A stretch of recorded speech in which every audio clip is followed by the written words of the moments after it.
Alright,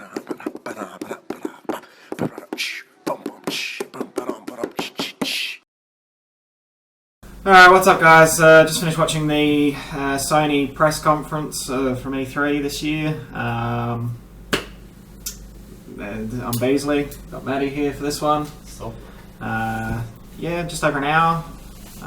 So we'll just do what we've been doing with other videos, go from start to finish and just talk about what happened. Sony did their usual theatrics at the start, that was alright. Yeah, jumped straight into Uncharted, which we assumed was the case. Yeah, so Uncharted the Lost Legacy, they had a trailer cinematic. We didn't get really to hear half of it because of the audio issues, but that's not too bad. We got the gist of it. Yeah, well, I'm looking forward to it, and that's this year at least. So. Yeah, that's looking good. That's looking really good. Horizon Zero Dawn, the Frozen Wilds. Yeah, that's cool. Finally, new story DLC. They said it was coming, but they never said what or talked about any of it. I think so. That's also this year. Yeah. The trailers were really good. They weren't, you know, they showed off enough to sort of go, oh yeah, cool, that's awesome. Yeah. And then Days Gone. Yes. Not Much the trailer. Better gameplay demo than last year's, was it? Yeah. I'm really looking forward to that game's looking good. We missed a little bit because once again streams and God knows what else was going wrong. But yeah, last year I was excited by the trailer last year, but it was kind of like you just had this flood of zombies and yeah, it looked really early, and once it got to the second half of that demo, it looked like kind of, I don't know, just a bit much. Yeah. But this one looked a lot more like a video game. Yeah, very much so, and it was good. Just the stealth aspect that was there, and just the way things work, quick time stuff, and yeah, no, it was good. Good showing. They didn't say a date for that, did they? No, that was just a trailer. So they opened with 3 strong trailers and 3 franchises that people have been interested in or are interested in. Then they went on to Monster Hunter. That was so Monster Hunter World. That was a bit unexpected. Really surprising. Every Monster Hunter game has been built to run on handhelds for so many years now. They always target PSP or 3DS and, well, not Vita, because that flopped. And then when it does come to console, it's just an up-resed version of the handheld game. Yeah. This looks like it's built from the ground up for current gen consoles, and it looked good. It looks really cool. I'm not a big Monster Hunter fan. No. I've played them before, but yeah, this looks really cool. It did look good. Between that and then Monster Hunter on Switch, which... Yeah, we are getting a Monster Hunter on Switch, aren't we? Yeah, which also I think is a new Monster Hunter, but more so like scaled to handheld. Yeah. Like that's 3DS and Switch, so... yeah, this looks really cool. Once again, that was early 2018. Then they showed off, though this was another bit of a shock, was the what seems to be a remaster of Shadow of the Colossus. Yeah, that's awesome. Because we got a remaster on PS3, but this looks like full on, like they've just rebuilt. Well, it's being done with Bluepoint, so they're known for that. It was good. Yeah, no, it was just showed a very brief glimpse of that. It just said once again 2018. A lot of games here were 2018. I was going to say, and that was my first thing, is like, we got a mixture of games, say with Xbox and even Ubisoft, Bethesda, all of those sort of said, you know, a portion of their stuff, all of Bethesda was 2017. They did the PS3 HD remaster. Oh, did they? Yeah. Oh, cool. And this is my problem that I'm having with this conference, is that we really aren't getting a lot this year. The odd thing. Yeah, I mean, alright, so we'll carry on, but yeah, I mean, Marvel vs. Capcom Infinite, that looks pretty cool. Yeah, I'm that's actually awesome. That's coming out September 19th, which is not that far away. There's a demo available as of today, sometime today. That's right. Like a story demo or whatever it was. Yeah, that looks fun. So we might have a look at that. So yeah, and that had some good. It seems like it's going to have a good story, good crossover. Yeah, because I never really thought about that when they announced it. Like, the story would go. And the interaction between the two franchise, or between Marvel and Capcom characters, it was really well done. Something I'm actually looking forward to that. And September's not that far away. It's July, August, September, so just over 3 months or 3 months on the dot. And then Call of Duty World War II, also looking really good. It's good that they're going back to sort of their roots with that. It's been a long time since we've had that era covered. They just kept going further and further into the future, so it's cool to see them go back, and it looked really good. It did look really good. So that's something. I mean, Call of Duty games are more or less, they don't. Campaigns are always pretty solid. I don't play much of the multiplayer, but it looks fun. So that's November the 3rd.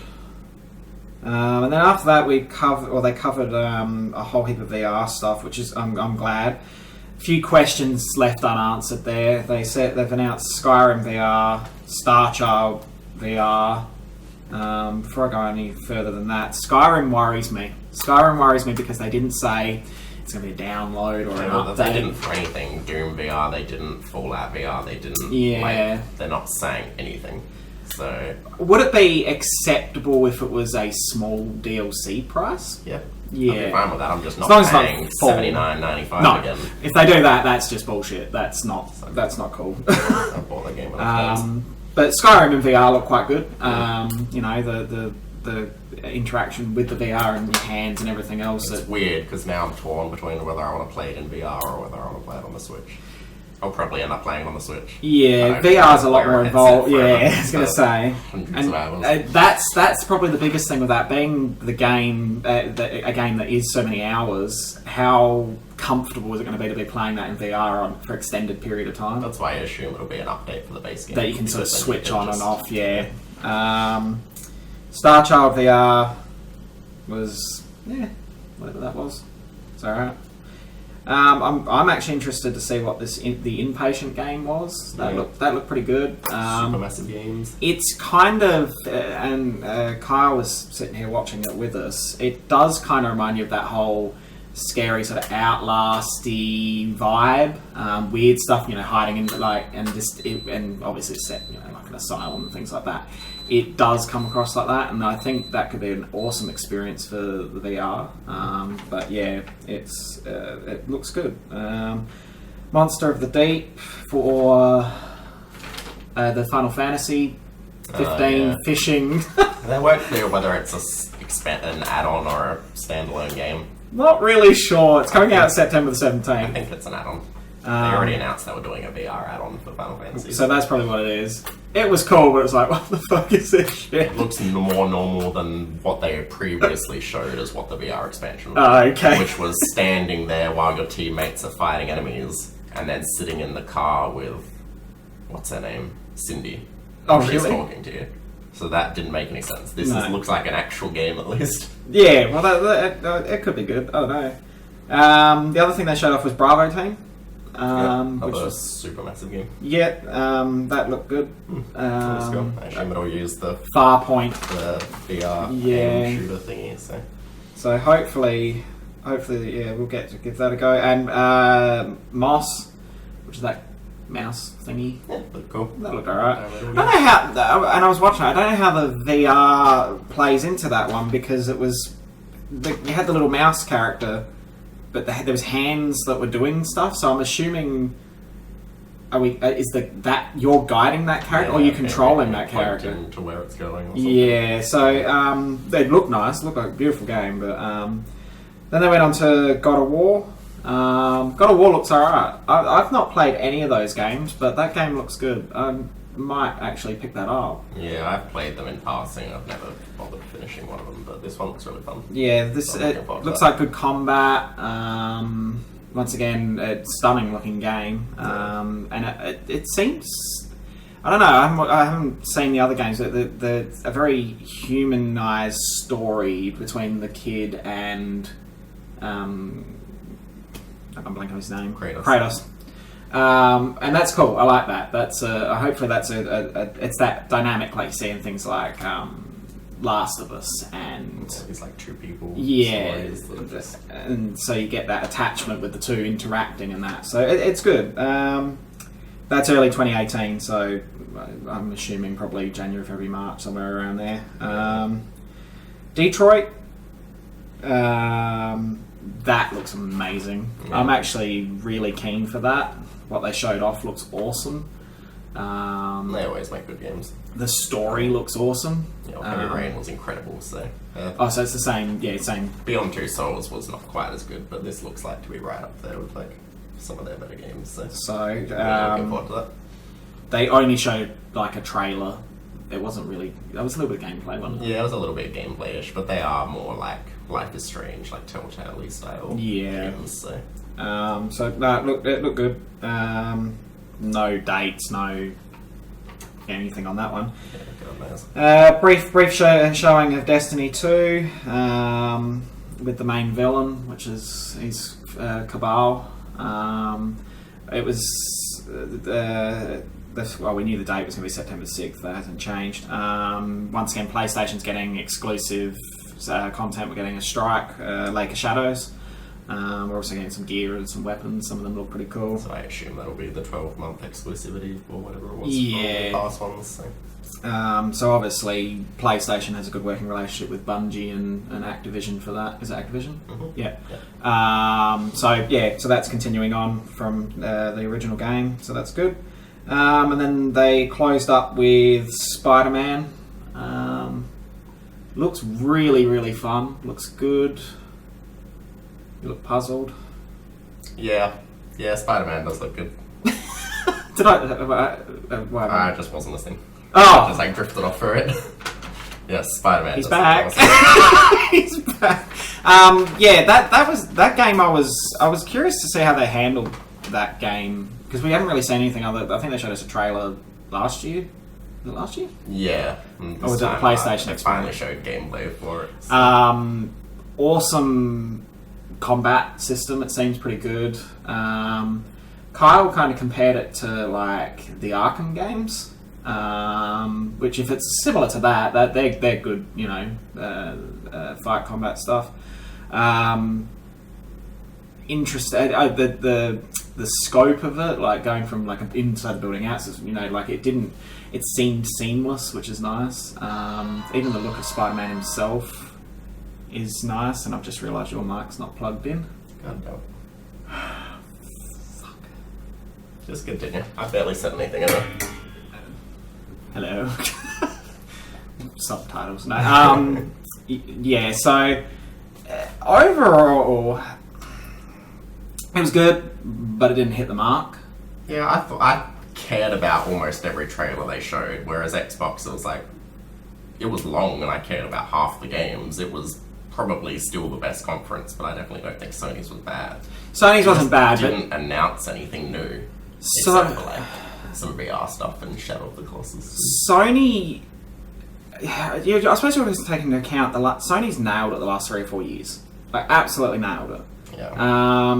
There's going to be points in any company where not a low, but just not that, like, oh, we got this happening, we got this happening, we got this happening. Well, they also do more than one conference a year. Yeah. We had a conference from them in December or January. Oh, the PlayStation Experience thing, is that it? No, the Japan one was where they announced Wipeout and stuff. Oh, okay. But they do also have one coming very soon for PlayStation Experience, so we get about 3 or 4 a year from them. Yeah. But so it's one each. I guess that, and that's exactly right. Whereas Microsoft doesn't do an awful lot of press conferences and things.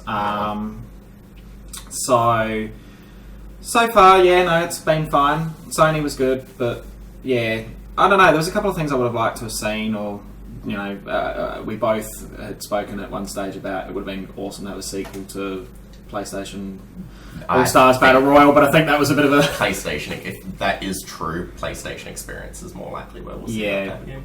So they took the opportunity to just showcase what we sort of already knew about, maybe explain a bit more, give us a bit more of a time frame on things and what things are at, and so good, not bad.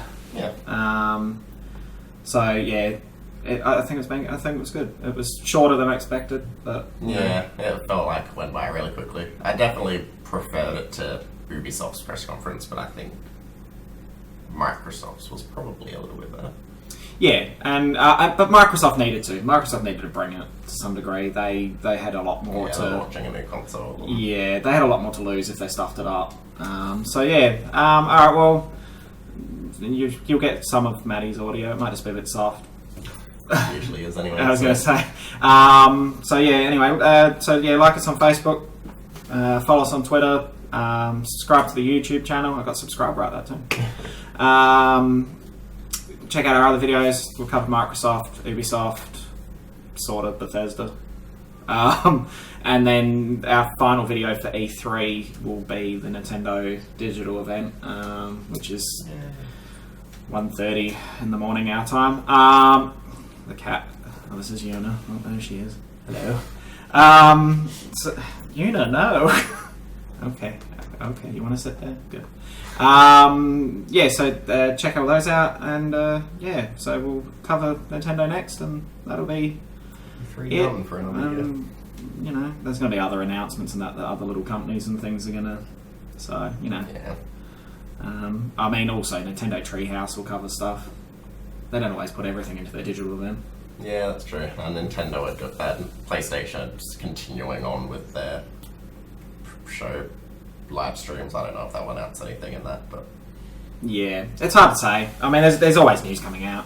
Yeah. So yeah, all right. Well, thank you for listening, and we'll see you next time. Cheerio.